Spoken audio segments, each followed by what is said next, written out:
It's Gavin from Balls to You, and as you can see, this is a little bit of a different video. I promise I will try my best not to rant and rave in this video. However, my phone has been going crazy today, non-stop messages, phone calls, screenshots, and it's all to do with the IHS, the reptile show that we went to yesterday, which was fantastic. Great, awesome to meet you all. It was fantastic. They put a letter out yesterday saying that they were going to ban a particular ball python gene, the spider ball python, and jaguar carpet pythons, and another species. And everyone got in contact with me today, and my phone went crazy this morning and all through the day, because everyone's turning to me and saying, Gav, is this true? Well, what the actual letter says is potentially next year this may be happening, and it's been put to me. I've spoke to people at the IHS, and basically this is potentially what may happen. They are on about banning these particular genes at the show. One word: ludicrous. Absolutely crazy. Why? Well, think of the ripple effect, and we all love ripple effects. Okay, you've got people, you ban a particular gene for a saff reason, okay, for no whatever reason they're banning it for. No one's actually stood up and said, yeah, this is why we're banning it. They've just said, we want to ban it. You ban a particular animal, those people who've got them animals in their collection, what do you think they're going to do with them? They're going to carry on breeding them? Probably not. They're going to start dropping them. They're going to start letting go of the animals, and that's where we have a problem, because they'll probably can't afford to take them to a vet to have them euthanized, so they'll probably start doing it themselves. They'll probably start letting the animals go, or even sending them to animal sanctuaries, and the animal sanctuaries now will be inundated with spider ball python, jaguar carpet pythons, and to me that's just absolutely ridiculous. I don't want this to be a witch hunt, and I don't want us as a community, as a hobby, to go stir crazy and start attacking people. This isn't what it's about, guys. It's about us coming together as a community. Whether you breed ball pythons, carpet pythons, leopard geckos, bearded dragons, dart frogs, whatever it is, we need to stand together on this. And I know this is something that is very similar to what's happened in the States, or maybe not even on the same level, but it is very similar in the way that, you know, at the end of the day, we need to educate people, and we need to make people understand that, you know, these genes aren't all that bad. If you want to create a community that works together, and, you know, this sort of thing really shouldn't be happening. We should educate the people. We should make people aware. If there is something, an animal on display at a show, any show across the world, and it's not healthy, for whatever reason, it could have a kink, it could have a head wobble, it could have RI, it could have mites, then yes, that animal should be taken off display, and the breeder should be obviously dealt with in whatever means they deem necessary.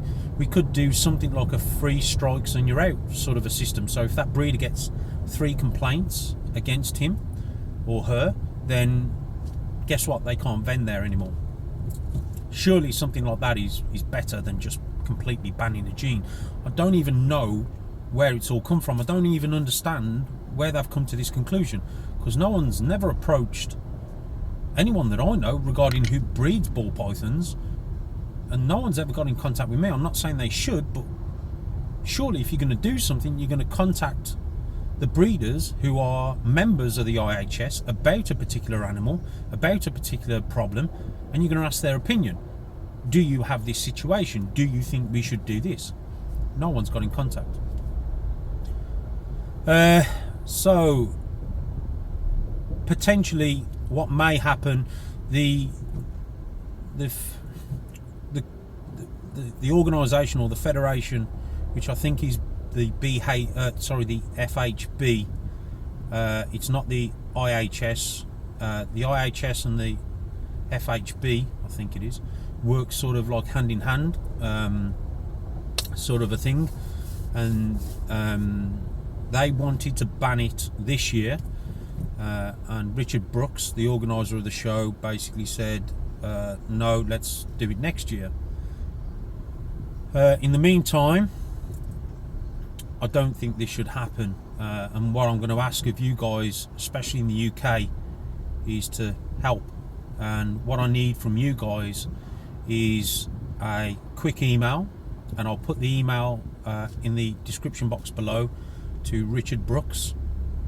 He's a nice guy. Don't start witch hunting, guys. Don't go crazy at him, but please be smart. Don't go stir crazy. Don't go start creating issues. All I want is an email going to Richard, expressing your concerns, expressing maybe a way we can deal with people who are displaying ill animals or defect animals, and I mean that with great respect, rather than just, you know, painting every animal with that particular gene with the same brush. Because let's face it, if the guy next to you is a thief, does that mean you're going to be a thief? No, you don't. So why tar the animals? You know, just because one spider combo might have a head wobble, or one spider might have a head wobble, why should we ban all the rest? And while we're talking about head wobbles, what about champagne? What about hidden gene Woma? What about Woma? They've all got it. Are we not banning them? Or is it just the spider gene?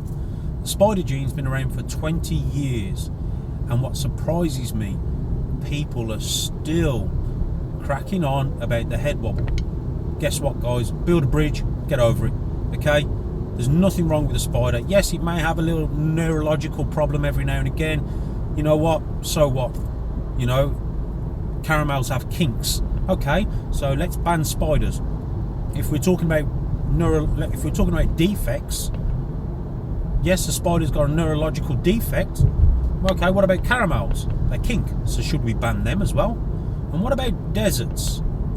The females don't reproduce, so should we ban the desert gene as well? Well, actually, while we're talking about it, morphism is a type of deficiency. It's a mutation.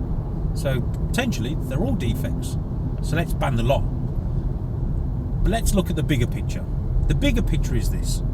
A lot of ball python breeders, me included, and a few other people that I know that were there, didn't actually, obviously I vended at the show, but there was a lot of ball python breeders that went there not to vend at the show, but to actually go to the show to buy animals. And we're not talking ball pythons, they actually went to buy other animals.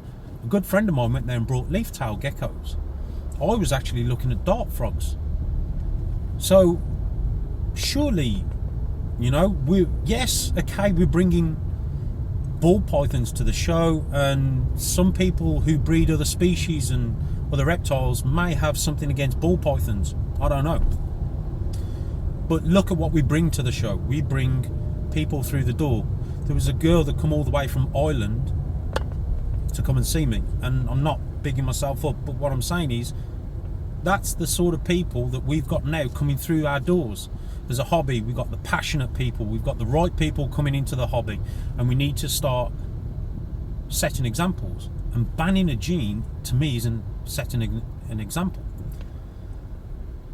If you want to talk banning and start going off and picking off people, what about the people who have got boas and they've got problems within their collection, IBD?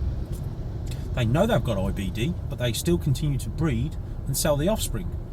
Well, okay, if you want a way of policing that, well, what we should do is everyone that breeds boas Why don't we do some sort of certification where they've gone to the vet, they've had the animals checked over, none of them have got IBD, and they have a certification to say, yeah, these animals are safe to breed and you can sell their offspring.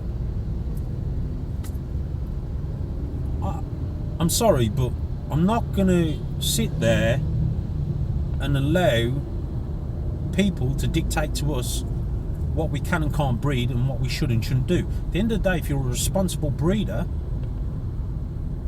and you've got a responsibility, let's face it, if you're breeding animals, then you should be educating the people that are buying off you. You should be letting them know, look, this animal suffers with head wobble. It's a 50-50 chance.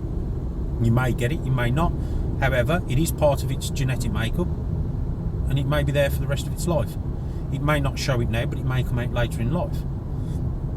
Education is a wonderful thing. So, sorry for ranting on. It's just something I feel passionate about, and I just think it's wrong when people start stepping up and saying you can't do this when they don't know nothing about what we do, or just someone's got an agenda with something that then all of a sudden has a bearing on how we do things. And that's exactly the same with what's happening, or what happened in the US regarding the exportation and movement of sperms and certain species. And I just think it's ludicrous. If you've got people who are reputable and who are responsible, then why tarnish them with the same brush? You know, it's ludicrous. So I'm going to stop ranting on, I think. However, what I want you guys to do for me, please, I'm going to put Richard Brooks' his email at the bottom in the description box. Again, this isn't a witch hunt. I need your help. He needs our help to basically put this across to say, look, this is stupid. If someone has got an animal on display and it's got a problem, then yes, take that animal off display, give that person a strike against their name, and 3 strikes and you're out, something along them lines. That to me is a far fairer way of policing, if you want to police, or controlling, or preventing anything like this from happening. I'm all up for people coming and bringing vets and getting animals checked out, and that for me is fantastic. I think the more rogues we can get out of this hobby, the better. And if you're a rogue, you ain't going to stand long in this hobby, guys. If you're there just to rip people off and make money, it ain't going to last long. So my suggestion is you get out. But for those who are passionate, for those who are honest and just want to enjoy the hobby and even make a little bit of pocket money from it, encourage their children to take this hobby on, and you know, then everyone's welcome. I don't know, maybe I'm just over speaking things, but ultimately what I need you guys to do is send Richard an email, please, and I want you to put in there, again, don't attack him, I just want you guys just to put in there your concerns, your feelings, your honest opinions, and whether or not you think it's a good idea. I'm not saying to you, you should send this email, you should do this. I'm asking you, please guys, for me. I give a lot to this hobby and I give a lot to you guys, and all I want is, I think a lot of people, we all need to stick together on this, not just ball python people, because it will have an effect on everyone else who breed and in this hobby and who turn up to the shows. Because let's face it, if you've got 80% of the show which are ball python people and they all stop coming, or they all stop vending, what's going to happen with the show? The show's going to be no more. I'm not saying that is what would happen, but there's not much of a show without diversity. And again, I love looking at different species. I am scared of tarantulas, but I found myself looking at them, interested, amazed by the different colours and the different types, and I don't know none of the names, but you know, anyway, I'm going on. So please help me to help you guys, to help the hobby, to help the community. Please put an email together, professional email, you know, your thoughts, your comments, what you feel. Is this a good move? Is this a bad move? Me personally, I think it's a very bad move, and I'm going to put an email across tonight to let Richard know that I think this is a bad move, and we need to get together behind each other and support each other, and just say, look, you know, this can't be happening. This is craziness. It's ludicrous. So, okay, guys, that's me ranting and raving. I know you like my rants. I haven't done one for a bit, but this is something that I've tried to hold back a little bit on this video. But please help us, and let's see exactly where we go with this. Okay, I'll be in touch. We've got some more videos coming, and I'll speak to you guys soon. Take care, everyone.